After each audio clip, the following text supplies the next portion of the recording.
വിശുദ്ധ പൗലോസ്ലീഹ കൊരിന്തോസുകാർക്കെഴുതിയ 1-ാം ലേഖനം 2-ാം അധ്യായം 2-ാം തിരുവചനം പറയുന്നു, യേശുക്രിസ്തുവിനെ കുറിച്ചല്ലാതെ, അതും ക്രൂശിതനായവരെ കുറിച്ചല്ലാതെ മറ്റൊന്നിനെ കുറിച്ചും അറിയേണ്ടതില്ല എന്ന് ഞാൻ തീരുമാനിച്ചു. പൗലോസ്ലീഹയുടെ ജീവിതത്തിന്റെ സംക്ഷിപ്ത രൂപമാണ്.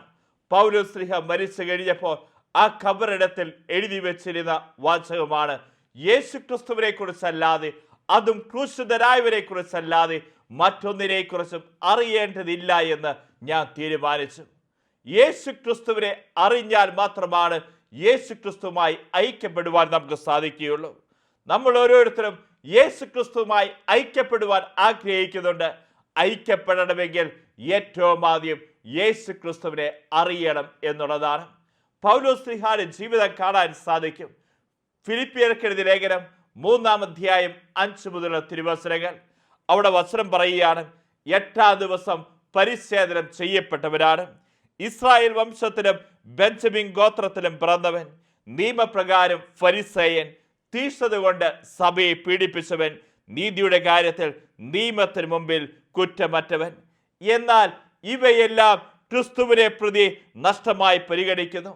ഇവ മാത്രമല്ല, നമ്മുടെ കർത്താവ് യേശു മിശിഹായെ പ്രതിയുള്ള ജ്ഞാനം കൂടുതൽ വിലയുള്ളതിനാൽ സർവവും നഷ്ടമായി ഞാൻ പരിഗണിക്കുന്നു.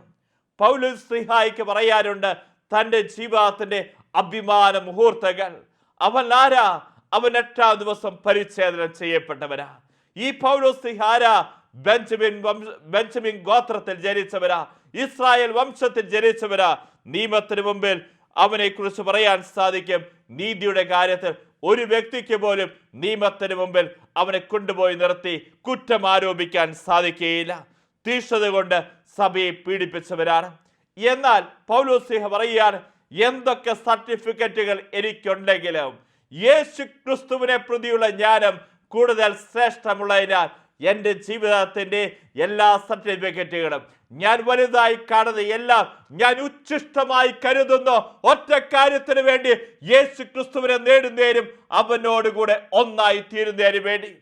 പ്രിയപ്പെട്ടവരെ, യേശു ക്രിസ്തുവിനെ പ്രതിയുള്ള ജ്ഞാനം കൂടുതൽ ശ്രേഷ്ഠമായതിനാൽ ഞാൻ എല്ലാം ഉച്ഛിഷ്ടം പോലെ കരുതുന്നു എന്ന് പൗലോസ്ലീഹ അവിടെ പ്രസ്താവിക്കുക. നമ്മളൊക്കെ ഓടിക്കൊണ്ടിരിക്കുക, ജീവിതയാത്ര ഓടിക്കൊണ്ടിരിക്കുക.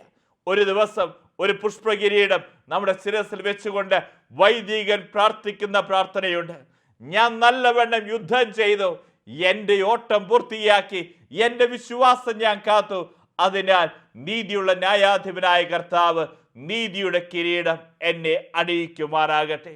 നമ്മളൊക്കെ ഓടിക്കൊണ്ടിരിക്കുക. പൗലോസ്ലീഹ ഓടിയതുപോലെ നമ്മളും ഓടിയ. പല വ്യക്തികൾക്കും ഈ ഓട്ടത്തിനിടയിൽ പറയാറുണ്ട് കുടുംബ മഹിമയെക്കുറിച്ച്. ഞാൻ ഇന്ന തറവാട്ടിൽ ജനിച്ചവരാ, ഇത്രമാത്രം എൻ്റെ മാതാപിതാക്കളായിരുന്ന കാലഘട്ടത്തിൽ എൻ്റെ വീട്ടിൽ ജോലിക്കാരുണ്ടായിരുന്നു, ഒരു കാര്യത്തിനും എനിക്ക് ബുദ്ധിമുട്ടുണ്ടായിരുന്നില്ല, എൻ്റെ വീട്ടിൽ വലിയ കാറുണ്ട്, എനിക്ക് ഡോക്ടറേറ്റുകൾ 1 അല്ല 2 ഡോക്ടറേറ്റ് ഉണ്ട്, എല്ലാ മാസവും ഇത്രയും ശമ്പളം കിട്ടിക്കൊണ്ടിരുന്ന വ്യക്തിയാണ് ഞാൻ. ഇന്ന കാര്യങ്ങളിലൊക്കെ സമൂഹത്തിൽ വിലപ്പെട്ട വ്യക്തിയാണ്, സഭയിൽ എന്നെക്കുറിച്ച് നല്ല കാര്യമായിട്ട് അംഗീകാരമുള്ള വ്യക്തിയാണ്, ഞാൻ പള്ളിയിലെ കൈക്കാരനാണ്, ഞാൻ പാസ്റ്റർ കൗൺസിൽ സെക്രട്ടറിയാണ്.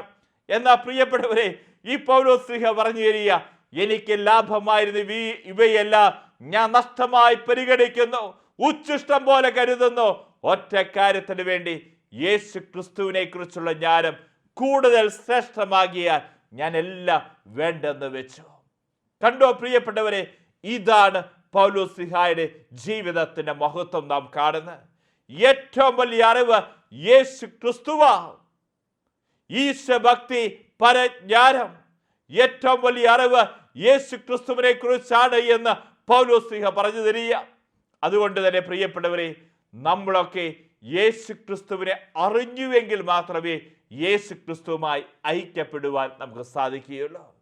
വീണ്ടും കാണാൻ സാധിക്കും യോഹന്നാന്റെ സുവിശേഷം 17-ാം അധ്യായം 3-ാം തിരുവചനം, ഏക സത്യമായ അവിടത്തെയും അങ്ങയച്ച യേശു ക്രിസ്തുവിനെയും അറിയുക എന്നതാണ് നിത്യജീവൻ. എന്താണ് നിത്യജീവൻ? ഏക സത്യദൈവമായ അവിടത്തെയും അങ്ങയച്ച യേശു ക്രിസ്തുവിനെ അറിയുക, അറിയുക എന്നതാണ് നിത്യജീവൻ. അറിയാതെ നമുക്ക് ഐക്യപ്പെടാൻ സാധിക്കുകയില്ല. പരിശുദ്ധ കത്തോലിക്ക സഭയുടെ മതബോധന ഗ്രന്ഥം catechism of the Catholic church പറഞ്ഞു തരികയാണ്, തിരുവചനത്തെ കുറിച്ചുള്ള അജ്ഞത യേശു ക്രിസ്തുവിനെ കുറിച്ചുള്ള അജ്ഞതയാണ്. വൈദികര്, സിസ്റ്റേഴ്സ്, മെത്രാന്മാര് എല്ലാവരും വിളിക്കപ്പെട്ടിരിക്കുന്നത്, അവിടെ ജീവിതം മാറ്റിവെച്ചിരിക്കുന്നത് യേശു ക്രിസ്തുവിന് വേണ്ടിയിട്ടാണ്. അവരെ നമ്മൾ വിളിക്കും സമർപ്പിത ജീവിതം എന്ന്, ദൈവത്തിന് വേണ്ടി സമർപ്പിച്ചിരിക്കുന്ന ജീവിതം. എന്നാ പ്രിയപ്പെട്ടവരെ, പകലന്തിയോളം ഈ സിസ്റ്റർ കറവും ആടിനെ പോലെ അധ്വാനിക്കുന്നു. ഈ അച്ഛൻ ഇടവയ്ക്ക് വേണ്ടി പകലന്തിയോളം കറവും ആടിനെ പോലെ അധ്വാനിക്കുന്നു. അച്ഛന് വചനം വായിക്കാൻ സമയമില്ല, പ്രാർത്ഥിക്കാൻ സമയമില്ല, വചനം പഠിക്കാൻ സമയമില്ല. എവിടെയൊക്കെയോ അപകടം സംഭവിച്ചിട്ടുണ്ട്. കാരണം യേശു ക്രിസ്തുവിനെ അറിയാതെ അവരുമായി ഐക്യപ്പെടാൻ സാധിക്കുകയില്ല. അതുകൊണ്ട് തന്നെ നമ്മുടെയൊക്കെ സമർപ്പണ ജീവിതങ്ങളിലും വ്യക്തിപരമായ ജീവിതങ്ങളിലും ഓരോ വ്യക്തികളും തിരിച്ചറിയണം, വചനം പഠിക്കാൻ, വചനം അറിയാൻ, വചനം ബൈ ഹാർട്ട് പഠിക്കാൻ, വചനം ധ്യാനിക്കാൻ ഞാൻ സമയം കണ്ടെത്തണം. ഓരോ ക്രൈസ്തവ കുടുംബങ്ങളും ഇതുപോലെ തന്നെ സമയം കണ്ടെത്തണം. യേശു ക്രിസ്തുവുമായി ഐക്യപ്പെടാൻ ആഗ്രഹിക്കുന്നുവെങ്കിൽ യേശു ക്രിസ്തുവിനെ അറിയണം. യേശു ക്രിസ്തുവിനെ അറിയണമെങ്കിൽ നമ്മൾ യേശു ക്രിസ്തുവിൻ്റെ വചനത്തിലൂടെ നമ്മൾ കടന്നു പോകണം, പഠിക്കണം യേശു ക്രിസ്തുവിനെ കുറിച്ച്. ഈ പഠിച്ചുവെങ്കിൽ മാത്രമേ നമുക്ക് യേശു ക്രിസ്തുവിനെ അറിയാൻ സാധിക്കുകയുള്ളൂ. അറിഞ്ഞുവെങ്കിൽ മാത്രമേ നമുക്ക് യേശു ക്രിസ്തുവുമായി ഐക്യപ്പെടാൻ സാധിക്കുകയുള്ളൂ. പ്രിയപ്പെട്ടവരെ, ഒരു സാധാരണക്കാരൻ്റെ ജീവിതത്തിലൂടെ യേശുവിനെ ഒന്ന് കണ്ണോടിക്കാം. മുൻപതികളില്ലാതെ യഹൂദർ യേശുവിനെ എങ്ങനെയായിരിക്കും കണ്ടിട്ടുണ്ടാവുക? ഒരു യഹൂദന്റെ കാഴ്ചപ്പാടോടുകൂടെ യേശു ക്രിസ്തുവിനെ നമ്മൾ മനസ്സിലാക്കാൻ നോക്കിയാൽ കാണാൻ സാധിക്കും, യേശു ക്രിസ്തു അവർക്ക് ആരായിരുന്നു? 30 വയസ്സ് വരെ ഒരു സാധാരണക്കാരനായി ജീവിച്ച ഒരു വ്യക്തി, അതുപോലെ തന്നെ വലിയ കുടുംബ പശ്ചാത്തലം എന്നൊക്കെ പറഞ്ഞാലും ഒരു പാവപ്പെട്ട കുടുംബത്തിൽ ജനിച്ചവൻ. എന്നാൽ ഇവൻ പറയുന്നു ദൈവപുത്രനാണ് എന്ന്. ഇവൻ പറയുന്നു അത്ഭുതങ്ങൾ പ്രവർത്തിക്കുന്നു, അവൻ കാറ്റിനെ ശാന്തമാക്കുന്നു, കടലിനെ ശാന്തമാക്കുന്നു, ഒരുപാട് അത്ഭുതങ്ങൾ. അന്ധനെ കാഴ്ച, ചെകിടനെ കേൾവിശക്തി കൊടുക്കുന്നു, കുഷ്ഠരോഗിയെ അവിടുന്ന് സുഖപ്പെടുത്തുന്നു. പിശാച് ബാധിതരായ വ്യക്തികൾ യേശുവിന്റെ അടുക്കൽ വരുമ്പോൾ ആ പിശാച് ബാധ പുറത്താക്കുന്നു, ആ മനുഷ്യനെ സ്വതന്ത്രനാക്കുന്നു. ഇതുപോലെ തന്നെ പ്രകൃതിക്ക് അതീതമായ അത്ഭുതങ്ങൾ അവൻ പ്രവർത്തിക്കുന്നു. കടലിന് മുകളിലൂടെ അവൻ നടക്കുന്നു, 5 അപ്പം 5000 കൊടുക്കുന്നു, ശൂന്യതയിൽ നിന്ന് പോലും അവൻ അത്ഭുതങ്ങൾ കാണിക്കുന്നു. പ്രകൃതിക്ക് അതീതമായ സംഭവങ്ങൾ, കാര്യങ്ങൾ അവൻ നടത്തുന്നു. അവരെ സംബന്ധിച്ചിടത്തോളം യേശു ഒരു അത്ഭുത പ്രവർത്തകനായിരുന്നു. അതുകൊണ്ട് യേശുവിൻ്റെ പിന്നാലെ അവർ പോയി. എന്നാൽ പ്രിയപ്പെട്ടവരെ, അതുകൊണ്ടാണോ യേശുവിൻ്റെ പിന്നാലെ ഈ ജനം പോയത്? അല്ല പ്രിയപ്പെട്ടവരെ, പഴയ നിയമത്തിൽ കാണാൻ സാധിക്കും ഇതുപോലെ അത്ഭുതങ്ങൾ പ്രവർത്തിച്ച വ്യക്തികളെ, മരിച്ചവരെ ഉയർപ്പിച്ചവർ, അതുപോലെ അപ്പം വർദ്ധിപ്പിച്ച വ്യക്തികളൊക്കെ പഴയ നിയമത്തിൽ നാം കണ്ടുമുട്ടുന്നുണ്ട്. ഇതൊന്നും ഒരു യഹൂദന് പുത്തരിയല്ല, ഇതൊക്കെ യഹൂദൻ കണ്ടിട്ടുള്ളതാ. എന്നാൽ ഇതല്ല യേശുവിൻ്റെ പിന്നാലെ പോകാൻ അവരെ പ്രേരിപ്പിച്ചത്. എങ്കിൽ യേശു ഒരു ഗുരുവായിരുന്നു കൊണ്ടാണ് യേശുവിൻ്റെ പിന്നാലെ അവർ ഇറങ്ങി പുറപ്പെട്ടത്. കാരണം യേശു പഠിപ്പിക്കുന്നുണ്ട്. യേശു ഒരു ഗുരുവായി, ഒരു ടീച്ചറായി നിന്നുകൊണ്ട് ഒരുപാട് കാര്യങ്ങൾ അവരെ പഠിപ്പിക്കുന്നുണ്ട്. കാണാൻ സാധിക്കും, സാധാരണക്കാരൻ ജീവിതത്തിൻ്റെ അനുഭവങ്ങൾ കൊണ്ടുവന്നല്ലേ യേശു അവരോട് സംസാരിച്ചത്. ഇതുപോലെ തന്നെ സാധാരണ ഉപമകൾ എടുത്തുകൊണ്ടല്ലേ യേശു അവരോട് സംസാരിച്ചത്. യേശു ദൈവരാജ്യത്തെക്കുറിച്ച് പ്രസംഗിച്ചു. സാധാരണക്കാരന് മനസ്സിലാവുന്ന ഭാഷയിൽ, സാധാരണക്കാരന് മനസ്സിലാവുന്ന ദൈവശാസ്ത്രമായിരുന്നു. ദൈവരാജ്യത്തെക്കുറിച്ച് യേശു പഠിപ്പിച്ചത്. അതാണോ യേശുവിൻ്റെ പിന്നാലെ പോകുവാൻ അവരെ പ്രേരിപ്പിച്ചത്? എന്നാൽ പഴയ നിയമത്തിൽ നാം കാണുന്നുണ്ട്, ഇതുപോലെ തന്നെ പഠിപ്പിക്കുന്ന വ്യക്തികളെ നാം കണ്ടുമുട്ടുന്നുണ്ട്. നമ്മൾ കാണുക തത്വശാസ്ത്രജ്ഞന്മാരായ സോക്രട്ടീസും പ്ലാറ്റോയും അരിസ്റ്റോട്ടിലും എല്ലാം ഇതേപോലെ പഠിപ്പിച്ച ഗുരുക്കന്മാരായിരുന്നു. എന്നാൽ അതേപോലെയല്ല കർത്താവ് യേശുമിശിഹ. എങ്കിൽ പിന്നെ എന്തുകൊണ്ടായിരിക്കാം യേശുവിൻ്റെ പിന്നാലെ പോകാൻ കാരണം? ഉന്നതമായ ജീവിത നിലവാരത്തെക്കുറിച്ച് യേശു പഠിപ്പിച്ചുകൊണ്ടാണ്. യേശു ഉന്നതമായ ജീവിത നിലവാരത്തെക്കുറിച്ച് പഠിപ്പിച്ചു. മാത്രമല്ല, ആ ഉന്നതമായ ജീവിത നിലവാരം യേശു കാണിച്ചും കൊടുത്തു. ഒരു വ്യക്തിക്ക് പോലും യേശുവിന്റെ ക്രെഡിബിലിറ്റിയെ ചോദ്യം ചെയ്യാൻ സാധിച്ചില്ല. പഴയ നിയമത്തിൽ ഉന്നതമായ ജീവിത നിലവാരം പഠിപ്പിച്ച് നമുക്ക് കാണാൻ സാധിക്കും. കൊല്ലരുത്, മാതാപിതാക്കളെ ബഹുമാനിക്കണം, വ്യഭിചാരം ചെയ്യരുത്, മോഷ്ടിക്കരുത്, അന്യന്റെ ഭാര്യയെ മോഹിക്കരുത്, ഇതുപോലുള്ള കാര്യങ്ങൾ പഴയ നിയമത്തിൽ നാം കാണുന്നുണ്ട്. അതുകൊണ്ടാണ് യേശുവിന്റെ പിന്നാലെ പോയത്. അത് പഴയ നിയമത്തിലുണ്ടായിരുന്നു. പക്ഷെ യേശുവിനെ വ്യത്യസ്തനാക്കുന്നത് എന്താ? ഉന്നതമായ ജീവ നിലവാരം പഠിപ്പിക്കുക മാത്രമല്ല, ഒരു മോറൽ ടീച്ചർ മാത്രമല്ല, അത് ജീവിച്ചും യേശു കാണിച്ചു. അതല്ലേ യേശുവിനെ ചോദിക്കാൻ സാധിച്ചത്, ആർക്കാ എന്നിൽ കുറ്റം ആരോപിക്കാൻ സാധിക്കുക? അത്രമാത്രം ക്രെഡിബിലിറ്റി കർത്താവ് യേശുവിനായിക്കൊണ്ടായിരുന്നു. എങ്കിൽ പ്രിയപ്പെട്ടവരെ, നമുക്ക് കാണാൻ സാധിക്കും, there is a courage in his words. അവന്റെ വാക്കുകളിൽ ആ ശക്തിയുണ്ട്. there is a courage in his actions. അവന്റെ പ്രവർത്തികളിൽ ആ ശക്തിയുണ്ട്. there is a courage in his suffering.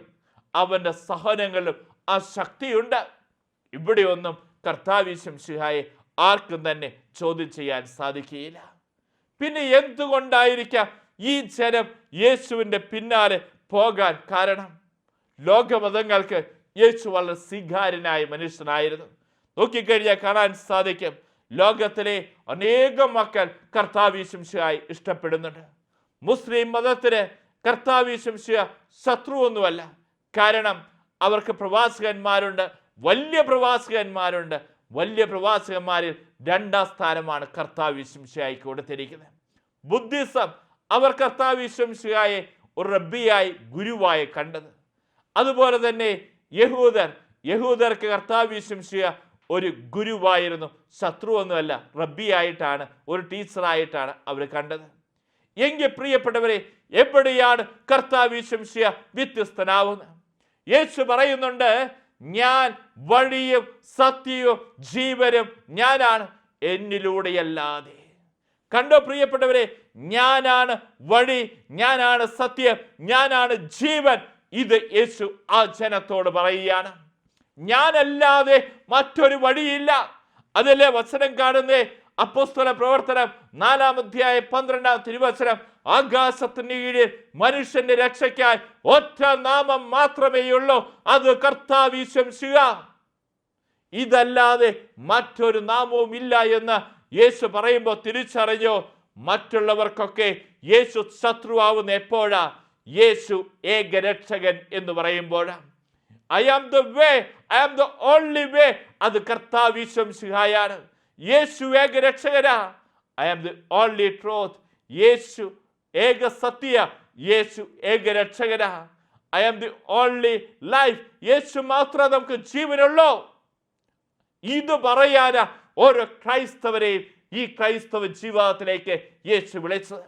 മാമോദീസായിലൂടെ എന്നെ യേശു വിളിച്ചത് എന്തിനു വേണ്ടിയിട്ടാ? ഇത് ലോകത്തിന് മുമ്പിൽ വിളിച്ചു പറയാൻ വേണ്ടിയിട്ടാ യേശു ഏകരക്ഷകനാണ് എന്ന്. ലോകത്തെ മുഴുവൻ 2ആയി മുറിച്ചുകൊണ്ട് ചരിത്രത്തിലേക്ക് യേശു കടന്നു വരുന്നുണ്ട്. AD എന്നും BC എന്നും, ക്രിസ്തുവിന് മുമ്പും ക്രിസ്തുവിന് ശേഷം. ലോക ചരിത്രത്തെ മുഴുവൻ പറയുമ്പോഴും ഈ ക്രിസ്തുവില്ലാതെ പറയാൻ സാധിക്കുകയില്ല. ക്രിസ്തുവിന് മുമ്പും ക്രിസ്തുവിന് ശേഷവും ADയും BCയും ഇല്ലാതെ ലോക ചരിത്രത്തെ വേർതിരിക്കാൻ സാധിക്കുകയില്ല. ചരിത്രത്തെ കീറി മുറിച്ചുകൊണ്ട് കർത്താവ് യേശു ഈ ലോകത്തിലേക്ക് കടന്നു വരുന്നത്. എങ്കിൽ പ്രിയപ്പെട്ടവരെ, എന്തുകൊണ്ടാണ് യേശുവിനെ മറ്റുള്ളവർക്ക് ഇത്രമാത്രം താല്പര്യം? ആ കാലഘട്ടത്തിൽ കാണാൻ സാധിക്കും, യേശു പറഞ്ഞു, ഞാൻ വന്നിരിക്കുന്നത് പാപികളെ രക്ഷിക്കുന്നതിന് വേണ്ടിയിട്ടാണ്. സാധാരണക്കാരായ വ്യക്തികൾ ഉന്നത ജീവ നിലവാരം നയിക്കുന്ന വ്യക്തിയുടെ അടുക്കിലേക്ക് പോകാൻ പലപ്പോഴും ഭയപ്പെടാറുണ്ട്. എന്നാൽ കർത്താവ് യേശുവിന്റെ സന്നിധിയിലേക്ക് ചുങ്കക്കാരായ വ്യക്തികൾ, വ്യഭിചാരികളായ വ്യക്തികൾ, പാപികളായ വ്യക്തികൾ കടന്നു വന്നിരിക്കുക. കാരണം ഇതുവരെ അവരുടെ ജീവിതത്തിൽ കേട്ടിട്ടില്ല പാപികൾക്ക് സ്വർഗരാജ്യമുണ്ട് എന്ന്. പാപികൾക്ക് സ്വർഗരാജ്യം തരുന്നതിന് വേണ്ടിയിട്ടാണ് ഞാൻ ഈ ലോകത്തിലേക്ക് വന്നത്. ഞാൻ പറഞ്ഞ ആ ജീവ നിലവാരമുണ്ടോ, ആ ജീവ നിലവാരത്തിലേക്ക് നിങ്ങളെയും കൂട്ടിക്കൊണ്ടു പോകാൻ എനിക്ക് സാധിക്കും. നിങ്ങൾ എൻ്റെ കൂടെ വായോ. ഇതാണ് യേശുവിൻ്റെ കൂടെ ഈ പാപികളും ചുങ്കക്കാരും ഇങ്ങനെയുള്ള വ്യക്തികൾ എപ്പോഴും കൂടെ ഉണ്ടായിരുന്നു. ലോകത്തിലാദ്യമായി പാപികൾക്ക് വേണ്ടി സ്വർഗം തുറന്നു കൊടുത്ത വ്യക്തി, പാപികൾക്കും രക്ഷയുണ്ട് എന്ന് ഈ ലോകത്തോട് വിളിച്ചു പറഞ്ഞ വ്യക്തി, അതാണ് കർത്താവ് യേശു മിശിഹ. യേശുവിന്റെ സന്നിധിയിലേക്ക് തളർവാദ രോഗിയെ കൊണ്ടുവന്നു കഴിഞ്ഞപ്പോൾ യേശു പറഞ്ഞു, കൂടുതൽ മോശമായത് ഉണ്ടാവാതിരിക്കുവാൻ മേലി പാപം ചെയ്യരുത്. കണ്ടോ പ്രിയപ്പെട്ടവരെ, തളർവാദ രോഗിയോട് നിന്റെ തളർവാദം മാറി എന്നല്ല പറഞ്ഞ്, മറിച്ച് തളർവാദ രോഗിയോട് യേശു പറയുക, നിന്റെ പാപങ്ങൾ മോചിക്കപ്പെട്ടിരിക്കുന്നു. വീണ്ടും പാപിനിയായ സ്ത്രീയോട് പറഞ്ഞു, നിന്റെ നിരവധിയായ പാപങ്ങൾ ക്ഷമിക്കപ്പെട്ടിരിക്കുന്നു. നിന്റെ പാപങ്ങൾ കടും ചുമപ്പാടെങ്കിലും ഞാൻ മഞ്ഞ് പോലെ വെണ്മയുള്ളതാക്കി മാറ്റും. ഇവനാരാ പാപം മോചിക്കാൻ? ഇതാണ് യഹൂദർ ആ സമയം ചിന്തിച്ചത്.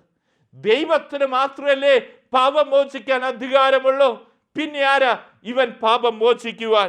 പ്രിയപ്പെട്ടവരെ, അവിടെയാണ് യേശു ദൈവമാണ്, ദൈവപുത്രനാണ് എന്ന് യേശു പ്രഖ്യാപിക്കുക. എനിക്ക് പാപം മോചിക്കാൻ അധികാരമുണ്ട്. തളർവാദ രോഗിയോട്, പാപിനിയായ സ്ത്രീയോട് യേശു പറഞ്ഞു, നിന്റെ പാപങ്ങൾ ക്ഷമിക്കപ്പെട്ടിരിക്കുന്നു. ഞാൻ ദൈവ. പ്രിയപ്പെട്ടവരെ, ഒരുപാട് ശത്രുക്കൾ യേശുവിന് ആ സമയത്തുണ്ടായി. യേശു എന്തിനു വേണ്ടിയിട്ടാണ് ഈ ലോകത്തിലേക്ക് വന്നേ? വചനം കാണാൻ സാധിക്കും. മത്തായി സുവിശേഷം 1-ാം അധ്യായം 21-ാം തിരുവചനം. അവൾ ഒരു പുത്രനെ പ്രസവിക്കും, നീ അവരെ യേശു എന്ന് പേരിടണം. എന്തെന്നാൽ അവൻ തൻ്റെ ജനത്തെ അവരുടെ പാപങ്ങളിൽ നിന്ന് മോചിപ്പിക്കും. അവൻ തൻ്റെ ജനത്തെ അവരുടെ പാപങ്ങളിൽ നിന്ന് മോചിപ്പിക്കും. കണ്ടോ പ്രിയപ്പെട്ടവരെ, യേശു ഈ ലോകത്തിലേക്ക് വന്നത് എന്തിനു വേണ്ടിയിട്ടാ? പാപത്തിൽ നിന്ന് ജനത്തെ മോചിപ്പിക്കുന്നതിന് വേണ്ടിയിട്ടാണ് യേശു ഈ ലോകത്തിലേക്ക് വന്നത്. ഈ ബോധ്യം, ഈ ഉൾക്കാഴ്ച ഓരോ വ്യക്തികൾക്കും ഉണ്ടാകണം. വീണ്ടും കാണാൻ സാധിക്കും. യോഹന്നാൻ ശ്രീ എഴുതിയ 1-ാം ലേഖനം 2-ാം അധ്യായം 1-2 തിരുവചനങ്ങൾ കാണുകയാണ്. ആരെങ്കിലും പാപം ചെയ്യാൻ ഇടയായാൽ തന്നെ പിതാവിന്റെ സന്നിധിയിൽ നമുക്ക് ഒരു മധ്യസ്ഥനുണ്ട്, നീതിമാനായ യേശു ക്രിസ്തു. അവൻ നമ്മുടെ പാപങ്ങൾക്ക് പരിഹാര ബലിയാണ്, നമ്മുടെ മാത്രമല്ല ലോകം മുഴുവന്റെയും പാപങ്ങൾക്ക്. ആരെങ്കിലും പാപം ചെയ്യാൻ ഇടയായാൽ തന്നെ പിതാവിന്റെ സന്നിധിയിൽ നമുക്ക് ഒരു മധ്യസ്ഥനുണ്ട്, നീതിമാനായ യേശു ക്രിസ്തു. അവൻ നമ്മുടെ പാപങ്ങൾക്ക് പരിഹാര ബലിയാണ്, നമ്മുടെ മാത്രം പാപങ്ങൾക്കല്ല, ലോകം മുഴുവന്റെയും പാപങ്ങൾക്ക്. കണ്ടോ പ്രിയപ്പെട്ടവരെ, കർത്താവ് യേശു മിശിഹ നമുക്ക് കാണിച്ചു തരികയാണ്, യേശു ക്രിസ്തു ഈ ലോകത്തിലേക്ക് വന്നത് പാപങ്ങൾക്ക് പരിഹാര ബലിയായിട്ടാണ്. നമുക്ക് വേണ്ടി, നമ്മുടെ പാപങ്ങൾക്ക് വേണ്ടി അവൻ കുരിശിൽ മരിച്ചത്. അവന്റെ രക്തത്താൽ നമുക്ക് രക്ഷയുണ്ട്, അവന്റെ രക്തത്താൽ നമുക്ക് മോചനമുണ്ട് എന്ന് ഈ ലോകത്തോട് യേശു വിളിച്ചു പറയുകയാണ്. കണ്ടോ, വീണ്ടും കൊരിന്തോസുകാർക്ക് എഴുതിയ 2-ാം ലേഖനം 5-ാം അധ്യായം 21-ാം തിരുവചനം പറയുകയാണ്, എന്നാൽ അവരിൽ നാം എല്ലാവരും ദൈവത്തിന് നീതിയാകേണ്ടതിന് പാപമറിയാത്തവനെ ദൈവം നമുക്ക് വേണ്ടി പാപമാക്കി. വീണ്ടും യോഹന്നാന്റെ സുവിശേഷം 1-ാം അധ്യായം 12-ാം തിരുവചനം പറയുകയാണ്, തന്നെ സ്വീകരിച്ചവർക്കെല്ലാം, തൻ്റെ നാമത്തിൽ വിശ്വസിക്കുന്നവർക്കെല്ലാം അവൻ ദൈവമക്കളാവാൻ അവിടുന്ന് കഴിവ് നൽകി. തൻ്റെ നാമത്തിൽ തന്നെ സ്വീകരിച്ചവർക്കെല്ലാം, തൻ്റെ നാമത്തിൽ വിശ്വസിച്ചവർക്കെല്ലാം ദൈവമക്കളാവാൻ അവൻ അവിടുന്ന് കഴിവ് നൽകി. പ്രിയപ്പെട്ടവരെ, നമ്മൾ ഓർക്കുക, യേശുവിനെ ആ ജനം സ്നേഹിച്ചു, യേശുവിനെ ആ ജനം സ്വീകരിച്ചു. ഒറ്റ കാര്യ, പാപങ്ങൾക്ക് രക്ഷയുണ്ട്, പാപികൾക്ക് സ്വർഗമുണ്ട്. നീ ഏതൊക്കെ കുറ്റബോധത്തിലും പാപത്തിന്റെ ബന്ധനത്തിന്റെ അവസ്ഥയിലാണോ, നീ ഭയപ്പെടേണ്ട, നിനക്ക് സ്വർഗമുണ്ട് എന്ന് ഈ ലോകത്തോട് വിളിച്ചു പറഞ്ഞ വ്യക്തിയെ കർത്താവ് യേശു മിശിഹ. സക്കേവൂസ് എന്ന് പറയുന്ന മനുഷ്യനോട് പറഞ്ഞു, നീ ഇറങ്ങി വരിക. അവൻ യേശുവിന്റെ സന്നിധിയിൽ വന്നു നിന്നപ്പോ അവന്റെ പരിശുദ്ധിക്ക് മുമ്പിൽ ഞാൻ യോഗ്യനല്ല എന്നുള്ള ചിന്ത ആ സമയം സക്കേവൂസ് വിളിച്ചു പറഞ്ഞു, ആരുടെയെങ്കിലും വഞ്ചിച്ചെടുത്തിട്ടുണ്ടെങ്കിൽ, ആരുടെയെങ്കിലും തട്ടിച്ചെടുത്തിട്ടുണ്ടെങ്കിൽ അതിന് 4 ഇരട്ടിയായി 10 ഇരട്ടിയായി ഞാൻ കൊടുക്കാൻ തയ്യാറാ അവന്റെ പരിശുദ്ധിക്ക് മുമ്പിൽ. ഇതാ പ്രിയപ്പെട്ടവരെ, നമുക്കും കാണിച്ചു തരുന്ന പാപികൾക്ക് സ്വർഗമുണ്ട്. അതുകൊണ്ട് യേശുവിന്റെ പിന്നാലെ ഈ ദൈവജനം കടന്നു വരിക. യേശുവിനെ പാപം മോചിക്കാൻ അധികാരമുണ്ട്. അവൻ ദൈവ. ആ ജനം തിരിച്ചറിഞ്ഞു. വീണ്ടും കാണാൻ സാധിക്കും യേശുവിൻ്റെ പിന്നാലെ ആ ജനം പോയതിൻ്റെ കാരണം എന്താ? യോഹന്നാന്റെ സുവിശേഷത്തിൽ 7 പ്രസ്താവനകൾ നമുക്ക് കാണാൻ സാധിക്കും. യേശു പറഞ്ഞു, ഞാൻ നല്ല ഇടയനാണ്, ഞാനാണ് ആടുകളുടെ വാതിൽ, ഞാൻ വഴിയും സത്യവും ജീവനുമാണ്, ഞാൻ സ്വർഗത്തിൽ ഇറങ്ങി വന്ന ജീവനുള്ള അപ്പമാണ്, ഞാൻ പുനരുദ്ധാരവും ജീവനുമാണ്. കണ്ടോ പ്രിയപ്പെട്ടവരെ, ഞാൻ ഞാൻ ഞാൻ I am the good shepherd, I am the bread of life, I am the light of the world, I am the gate for the sheep. യേശു തന്നെ കുറിച്ച് പറയുകയാണ്, ഞാൻ ഞാൻ ഞാൻ. ഇത് നമ്മൾ മനസ്സിലാക്കണം പ്രിയപ്പെട്ടവരെ. പഴയ നിയമത്തിൽ നമുക്ക് കാണാൻ സാധിക്കും. പുറപ്പാട് പുസ്തകം 3-ാം അധ്യായം 14-ാം തിരുവചനത്തിൽ മോശ ചോദിക്കുന്നുണ്ട്, ദൈവമേ അങ്ങയുടെ പേരെന്താ? ഞാൻ എന്താണ് ഈ ജനത്തോട് പറയേണ്ടത്? ആ സമയത്ത് മോശയോട് ദൈവം പറയുന്നുണ്ട്, ഞാൻ ആയിരിക്കുന്നത് ആകുന്നു. I am who I am. യഹൂദർ അത്രമാത്രം ഭയപ്പെട്ടിരുന്നു ദൈവത്തിന്റെ നാമം പോലും പറയാൻ. യഹൂദർ ഒരിക്കലും ദൈവത്തിന്റെ നാമം അവർ പറയാൻ ധൈര്യപ്പെട്ടിരുന്നില്ല, ഭയപ്പെട്ടിരുന്നു. യഹൂദരുടെ പത്രങ്ങൾ, ഇസ്രായേൽ നിറങ്ങുന്ന ഇംഗ്ലീഷ് പത്രങ്ങൾ നോക്കിക്കഴിഞ്ഞാൽ കാണാൻ സാധിക്കും, അവർ ഗോഡ് എന്ന് എഴുതില്ല, GOD എന്ന് എഴുതില്ല, മറിച്ച് G ഇട്ട് ഒരു ഹൈഫനിട്ട് D എന്ന് എഴുതുള്ളൂ. കാരണം അത്രമാത്രം ദൈവത്തിന്റെ പേര് പോലും പറയാൻ ഭയപ്പെട്ട ഒരു ജനത്തിന് മുമ്പിൽ വന്ന് യേശു പറഞ്ഞു, ഞാൻ ദൈവ, ഞാൻ ജീവന്റെ അപ്പമാ, ഞാൻ മുന്തിരിച്ചെടിയും നിങ്ങൾ ശാഖകളുവാ, ഞാൻ വഴിയും സത്യവും ജീവനുമാണ്, ഞാൻ പുനരുദ്ധാരമാണ്. യേശു അവിടെ മുമ്പിൽ പറയുക, യേശു പ്രഖ്യാപിക്കുക, ഞാൻ ദൈവമാ, ഞാൻ ദൈവമാ. എങ്കിൽ പ്രിയപ്പെട്ടവരെ, തൻ്റെ കൂടെ നടന്ന വ്യക്തികളുണ്ട്, അവരൊക്കെ തിരിച്ചറിഞ്ഞു യേശു ദൈവമാണ് എന്ന്. പൗലോസ്ലീഹായുടെ ലേഖനങ്ങളിൽ കാണാൻ സാധിക്കും. പൗലോസ് പറയുന്നുണ്ട്, നീ ദൈവപുത്രനാ. യേശുവിന്റെ കൂടെ നടന്ന ശിഷ്യന്മാർ പറയുന്നുണ്ട്, നീ ജീവനുള്ള ദൈവത്തിന്റെ പുത്രനാ. യേശു ആരാണ് എന്ന് ചോദിച്ചാൽ എനിക്കും പറയാൻ സാധിക്കണം, യേശു മറ്റാരുമല്ല, യേശു ദൈവമാ. ഇതാണ് പ്രിയപ്പെട്ടവരെ അനേകം ജീവിതങ്ങളെ യേശുവിൻ്റെ പിന്നാലെ നടക്കുവാൻ പ്രേരിപ്പിച്ചത്. അനേകം ജീവിതങ്ങളെ മാറ്റിമറിക്കാൻ സാധിച്ചത് യേശു ദൈവമാണ്. യേശു ഏക ദൈവമാണ്. യേശു ഏക രക്ഷകനാണ്. ഇത് ലോകത്തോട് വിളിച്ചു പറയാനാ ഓരോ ക്രൈസ്തവനെയും ജീവിതമെന്ന് തിരിച്ചറിയുക. ആകാശത്തിന്റെ കീഴിൽ മനുഷ്യന്റെ രക്ഷയ്ക്കായി ഒറ്റ നാമം മാത്രമേ ഉള്ളൂ, അത് യേശു നാമമാ. യേശു ഏക രക്ഷകൻ. ഇത് ലോകത്തിന് മുമ്പിൽ വിളിച്ചു പറയുക. ഇതാണ് പ്രിയപ്പെട്ടവരെ എൻ്റെയും നിങ്ങളുടെയും ദൗത്യം. നമുക്ക് പ്രാർത്ഥിക്കാം. കർത്താവായ ഈശോയെ, ആകാശത്തിന്റെ കീഴിൽ മനുഷ്യന്റെ രക്ഷയ്ക്കായി ഒറ്റ നാമം മാത്രമേ ഉള്ളൂ, യേശു നാമം മാത്രം. യേശുവാരാ? പാപികൾക്കും സ്വർഗം കൊടുക്കാൻ തയ്യാറായി തന്നിലേക്ക് സ്വീകരിച്ച യേശു. അതുപോലെ തന്നെ യേശു ദൈവപുത്രനാ. യേശു ദൈവം തന്നെയാ. സർവശക്തനായ ദൈവത്തിന്റെ സാന്നിധ്യം എൻ്റെ ജീവിതത്തിൽ അനുഭവിക്കുവാൻ, എൻ്റെ ഹൃദയത്തിൽ ആ യേശുവിനുള്ള വിശ്വാസം ഏറ്റുപറയുവാൻ, യേശുവിനെ അറിഞ്ഞ് യേശുവുമായി ഐക്യപ്പെടുവാനുള്ള കൃപ എനിക്ക് തരണമേ. പിതാവിൻ്റെയും പുത്രൻ്റെയും പരിശുദ്ധാത്മാവിൻ്റെയും നാമത്തിൽ ആമേൻ.